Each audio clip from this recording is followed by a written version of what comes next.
Hello good morning. आज देखेंगे ratio chapter पे हम लोग नेक्स्ट टॉपिक पे डिस्कस करने वाले हैं। पिछले क्लासेस में लास्ट क्लासेस में हम लोग डिस्कस किए थे लिक्विडिटी रेशियो पे, बट आज today we will discuss about activity ratio. ठीक है, आज हम लोग एक्टिविटीज रेशियो के बारे में हम लोग डिस्कस करेंगे और समझेंगे। तो पहले देखेंगे activity ratio, types of activity ratio में लिखेंगे टाइप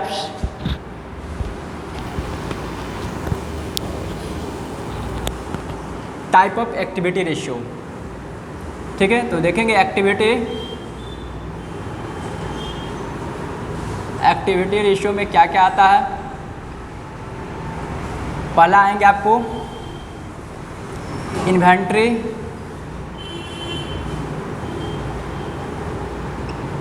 टर्नओवर, इन्वेंट्री टर्नओवर या स्टॉक टर्नओवर रेशियो। क्या समझे? पहला होगा आपको इन्वेंट्री टर्नओवर या स्टॉक टर्नओवर रेशियो, पहला। दूसरा होगा डेब्टर टर्नओवर,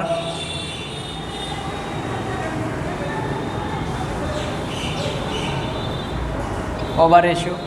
दूसरा होगा आपको डेब्टर टर्नओवर रेशियो। तीसरा होगा एवरेज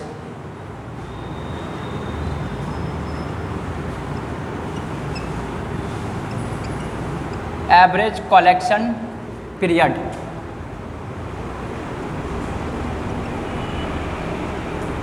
डेटर टर्नओवर को रिसीवेबल टर्नओवर भी बोला जाता है। ठीक है, उसके बाद क्या होगा creditor payment period.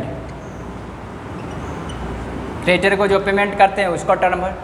Working capital turnover,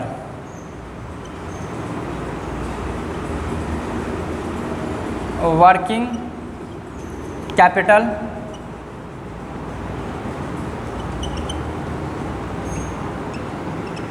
turnover ratio, working capital. उसके बाद एसेट्स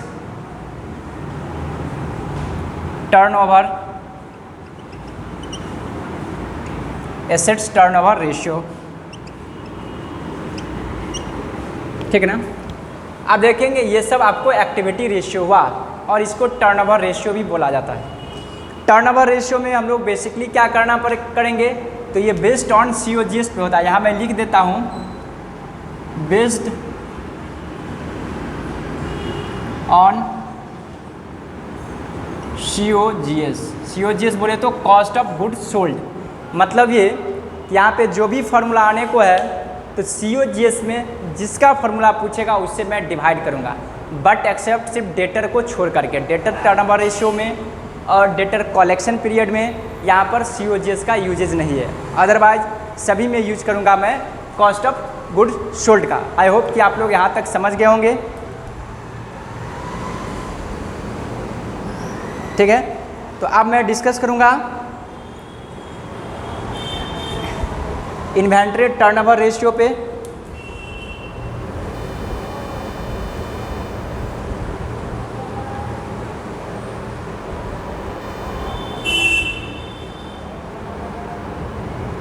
इन्वेंट्री टर्नओवर रेशियो पे ये क्या है उसके बारे में डिस्कस करूँगा।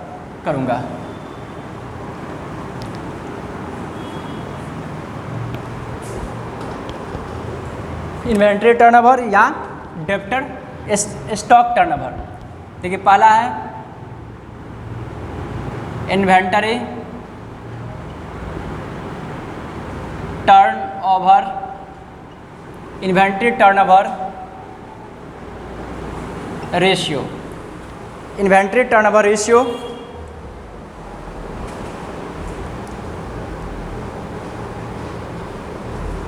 Inventory turnover ratio is equal to होगा कॉस्ट ऑफ गुड्स सोल्ड, इसी को मैं बोलूँगा शॉर्ट में COGS, COGS, ठीक है। क्या समझे आप लोग? कॉस्ट ऑफ गुड्स सोल्ड और बाय एवरेज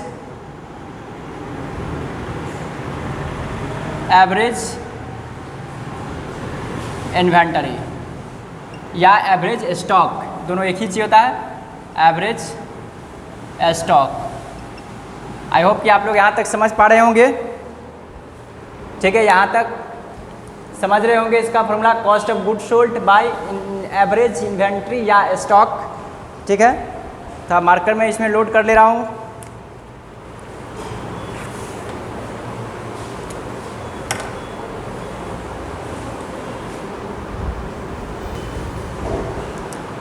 तो देखेंगे कॉस्ट ऑफ गुड सोल्ड। अब मैं मुझे निकालना पड़ेगा कॉस्ट ऑफ गुड सोल्ड का मतलब क्या होगा। ये देखें कॉस्ट ऑफ गुड सोल्ड कैसे कैलकुलेशन होगा, एवरेज इन्वेंट्री का कैलकुलेशन कैसे होगा, इस पे हम लोग फोकस करेंगे, ठीक है। तो आप देखेंगे COGS का फॉर्मूला क्या होगा। COGS cost of good sold समझे, चूँकि वहाँ मैंने शॉर्ट में लिख दिया हूँ। COGS इज इक्वल टू होगा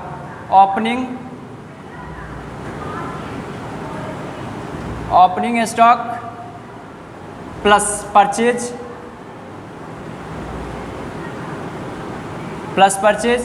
प्लस जितने भी डायरेक्ट एक्सपेंसेज है, प्लस कोई भी डायरेक्ट एक्सपेंस है, और माइनस हो जाएगा closing stock, minus closing stock या inventory.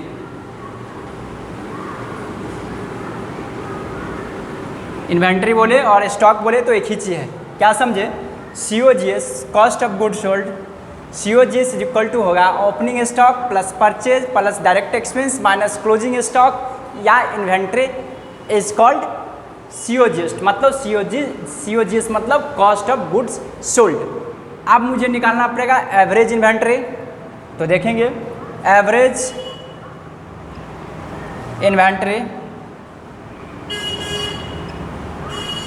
Inventory is equal to होगा ओपनिंग इन्वेंट्री प्लस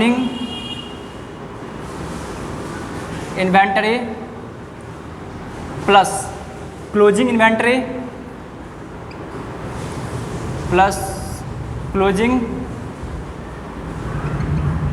इन्वेंट्री ठीक है, और बाय हो जाएगा अपॉन 2 से मैं डिवाइड कर दूंगा, क्या समझे। Average inventory is equal to होगा opening inventory plus closing inventory by 2 is equal to हो जाएगा एवरेज इन्वेंट्री। आप लोग यहाँ तक समझ गए होंगे। इसी को मैं बोलूँगा स्टॉक टर्नओवर। एक मैं क्वेश्चन आप लोग को समझाऊंगा, ठीक है। जैसे देखिए मैं क्वेश्चन ले रहा हूँ,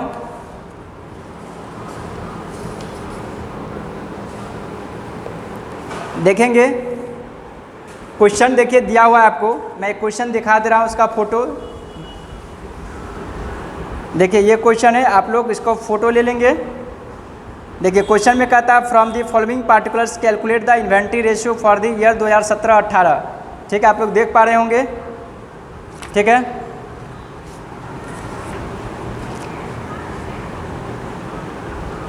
देखिए फिर से मैं दिखा रहा हूँ, ऊपर में देखिए 22 का ये जो है, ठीक है, जिसमें आपको ओपनिंग इन्वेंट्री दे रखा है, परचेज है, उसके बाद सेल्स है, क्लोजिंग इन्वेंट्री है, ठीक है। आई होप कि आप लोग समझ गए होंगे। अब मैं आगे बढ़ रहा हूँ, ठीक है। जिनके पास SK सिन्हा का बुक है उसका इलस्ट्रेशन में 22 है। तो देखिए आपको क्वेश्चन है, तो सबसे पहले मैं इस फार्मूला पे आऊँगा और उसके बाद इसको सॉल्व कर रहा हूँ, ठीक है।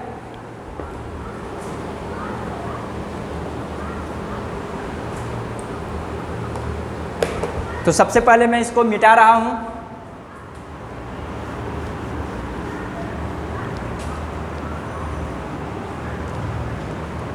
तो देखिए सबसे पहले मुझे निकालना पड़ेगा एवरेज इन्वेंट्री या COGS, ठीक है। तो आप लोग स्क्रीनशॉट ले लिए होंगे, तो शायद आप लोग देख ही पा रहे होंगे क्वेश्चन को। देखिए यहाँ पे दिया हुआ है ओपनिंग इन्वेंट्री, परचेज, सेल्स और क्लोजिंग इन्वेंट्री दिया हुआ। तो सबसे पहले हम लोग COGS निकालते हैं, cost of goods sold. COGS is equal to होगा ओपनिंग स्टॉक। तो देखिए आपको गिवन है ओपनिंग इन्वेंट्री है 65,000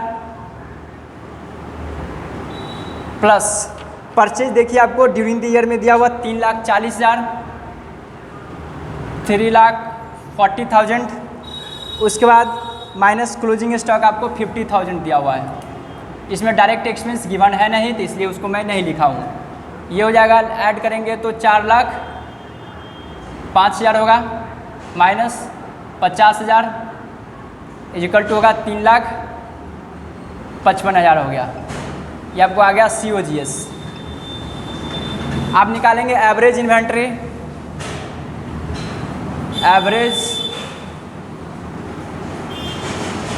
एवरेज इन्वेंट्री का मतलब मैंने बताया था opening inventory plus closing inventory, opening inventory plus closing inventory और बाय 2 होगा। तो ओपनिंग इन्वेंट्री देखेंगे आपको दिया हुआ 65,000 और प्लस क्लोजिंग दिया हुआ आपको 50,000 और by 2 is equal to 1,15,000, 1,15,000 by 2। इसको डिवाइड किए तो कितना होगा, 57,500 आया। आपको ये निकल के आ गया एवरेज